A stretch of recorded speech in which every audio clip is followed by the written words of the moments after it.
Massive, bold, only seeming silent, the standing stones of ancient times speak to us still.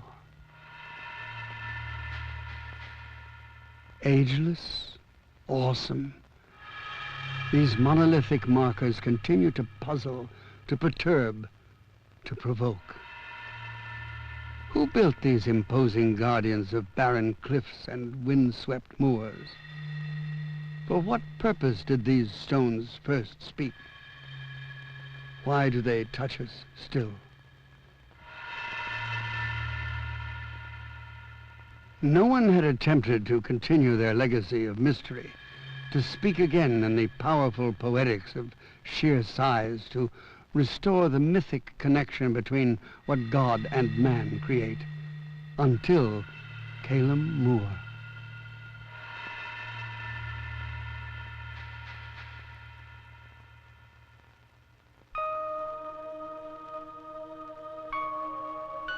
Caelum Moor, named Caelum after a constellation in the southern hemisphere, which means the sculptor's tool. Named Caelum because the ancient stones were tied to the stars, because they spoke for their makers of man's union with higher, more powerful spirits. Named Caelum because once again, millennia after the creation of Stonehenge, man has carved out monuments that symbolize his connection with the natural forces of the universe.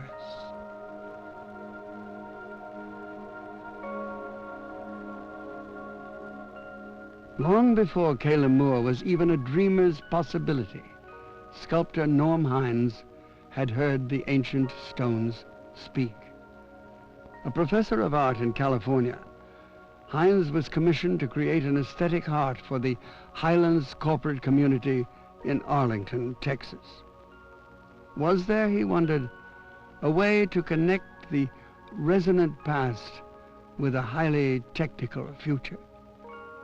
Might not the echoes of those ancient voices also sound among walls of glass and steel to remind us all of the earth from which we come? Yes, the voices could be made to speak again. Yet Hines would not repeat the past. He would make its message his own.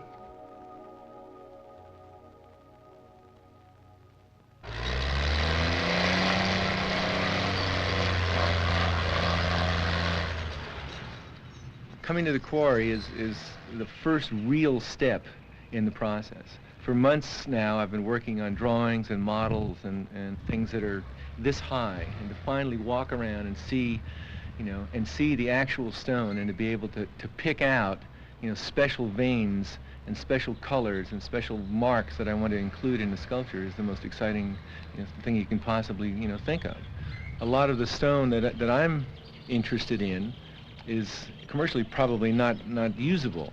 I don't want the perfect, solid piece of building stone. What I want is a stone that's structurally sound, but has that special variation in it, that special, wonderful color and wonderful vein that again connects us to the fact that nature's not perfect, we're not perfect. I want to emphasize that.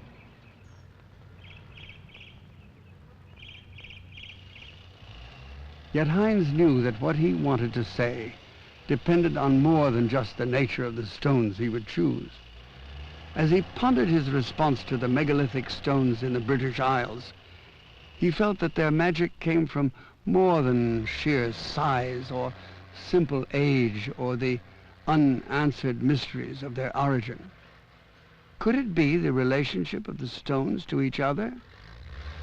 Hines decided to create one unified sculpture out of the 7 groupings he would cut from a single wall of stone.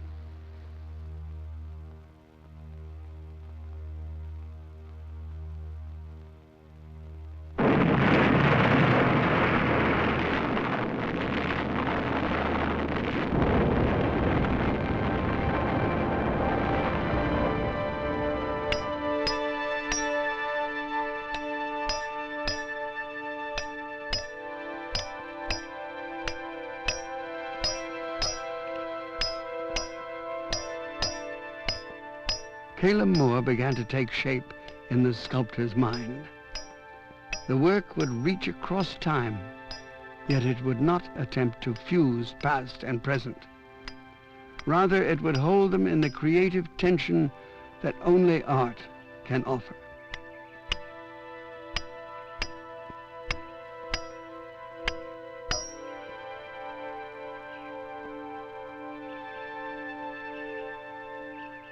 These pieces are much larger than anything at the megalithic sites because I felt the relative scale was really important.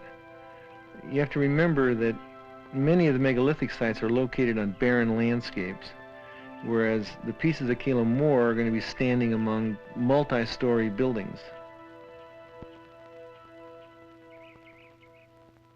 Because the pieces are so large, things don't happen very quickly.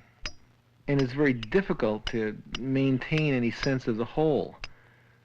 Sometimes I get lost in small areas I'm working on, and I forget that it's only 2 or 3 square feet out of hundreds of square feet.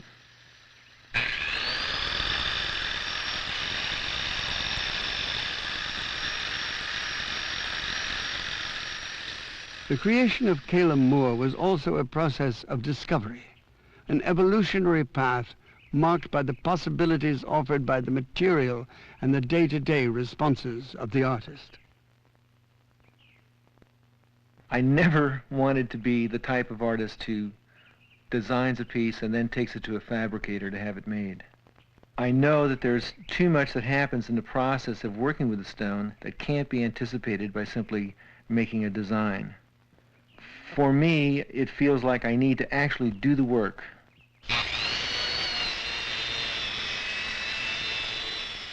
I've gone back and obliterated a month's worth of work because I lived with it and gradually realized that it wasn't what I wanted it to be. I would never have been able to make those kinds of changes if I had not worked on the pieces myself.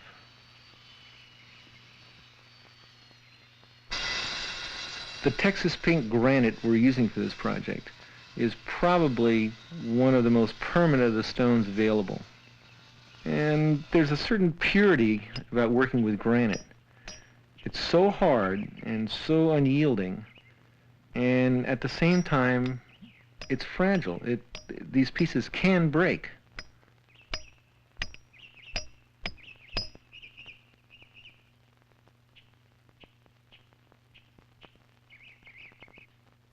This particular granite has very large crystals, and it doesn't lend itself very well to fine detail, but it's ideal for large, powerful pieces. It's not a timid stone.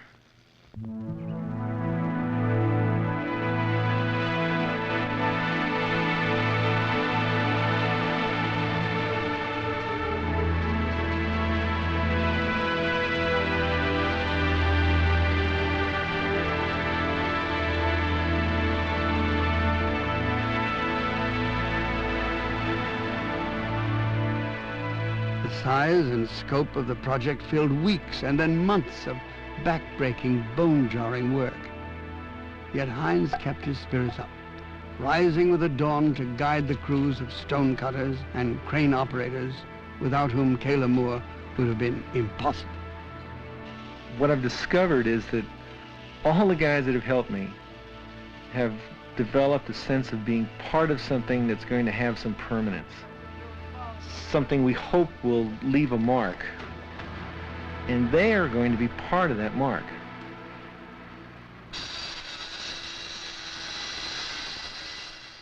A lot of people believe that stone sculpture is all done with a hammer and a chisel. But the reality is that we don't all work that way. And some think that using power tools makes it easier somehow. But the truth is that these tools are not less difficult, but just faster. And using an air hammer means that I can produce more work.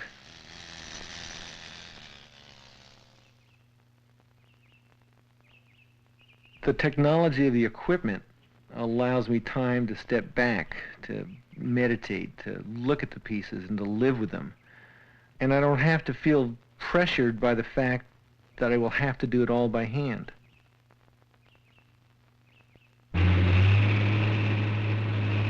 A project like this will take a year and a half or 2 years, and that's using diamond saws and gantries and cranes. To me, using all that equipment is consistent with the whole concept of a project that combines natural forms with technology, not only in its expression, but also in its production.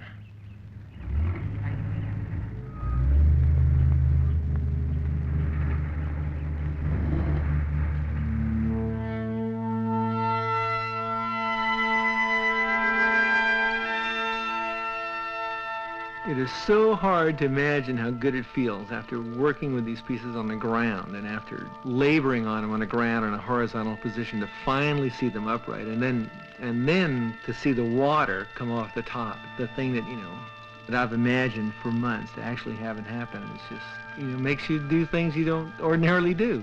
It's wild.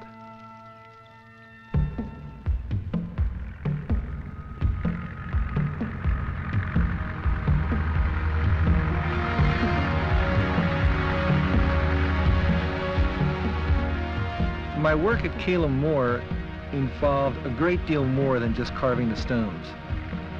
The entire park is part of the sculpture, part of the concept. Everything was laid out with a purpose, from the size and the shape of the lake to the type and placement of the trees. Each element is part of the artistic whole. Designing a living environment is a lot more complicated than just cutting a piece of stone and walking away from it. But being able to unify the sculpture with the landscape gives me more control over the final work than most artists would ever dare hope for.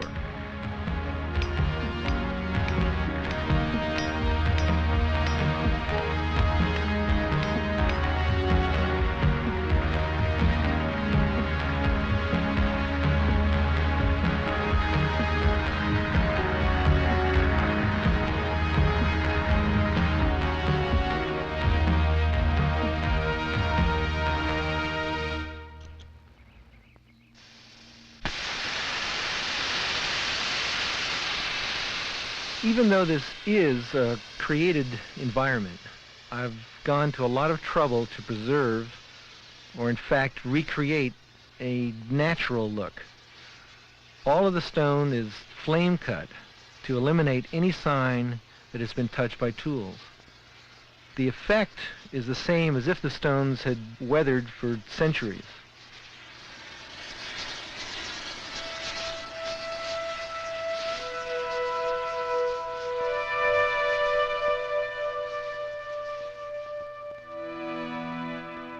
About 90% of the stone appears to be natural, and only about 10% is worked in some way. For me, this reflects my feeling that our first response to form is largely emotional. I'd like people to find attractive surfaces that make them want to reach out and explore with their fingers, not just with their eyes. Just as Caelum Moor invites modern fingers to test and caress the intersection of natural and man-made forms, so the work touches the present with patterns and experiences of the slumbering past. As if one could step back in time and reawaken the remote magic of those ancient peoples, Hines has founded his work in the powerful legends of Celtic belief. Holes in the stone held a special power for the people who built the megalithic sites. It was believed that all the stones had a certain energy, a healing power, and so frequently sick children were passed through the holes in the stones to make them well. Another way the stones were used was in a sort of betrothal ceremony. Lovers would reach through from each side and connect, and therefore become one. I've tried to incorporate Celtic motifs, not directly, but to apply them in a way that makes sense today. The rope-like pattern suggests that tying together of several pieces, unification. The ribbon motif suggests the concept that there's no beginning or end to anything. An eternal connection, an elemental message carried across time, a primal poetry spoken again in new stone images.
Moving 500 tons of stone 200 miles from the quarry to Arlington was kind of scary. But once all the stones were safely moved, then I started to feel vulnerable in a different way. My vision of Caelum Moor was no longer just in my mind, but was about to be put up for others to experience for a long, long time.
I would like viewers to go through a whole series of processes as they explore Caelum Moor. Of course, their first reaction should be some sense of the whole park. And then as they approach, they should discover the mysterious kinds of relationships between the stones.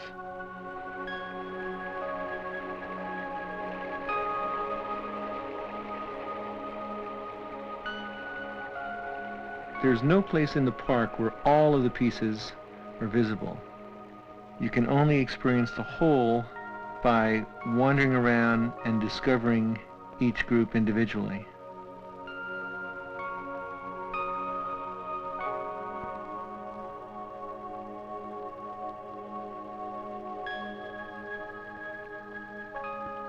In the highlands, what we're trying to do is to match high technology with living humanistic forms.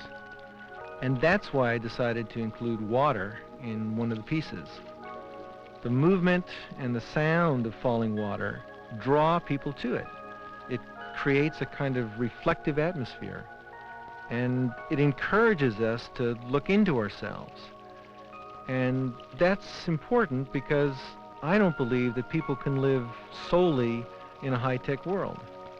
Your heart or your soul cries out for something that touches you more deeply. So we've tried to create a park where people can go and be quiet, a wonderful meditative area where they can discover things about themselves and about the stones and about the forms. This park is not an art piece set up to be viewed from a distance. It's designed to be part of the life of the whole community.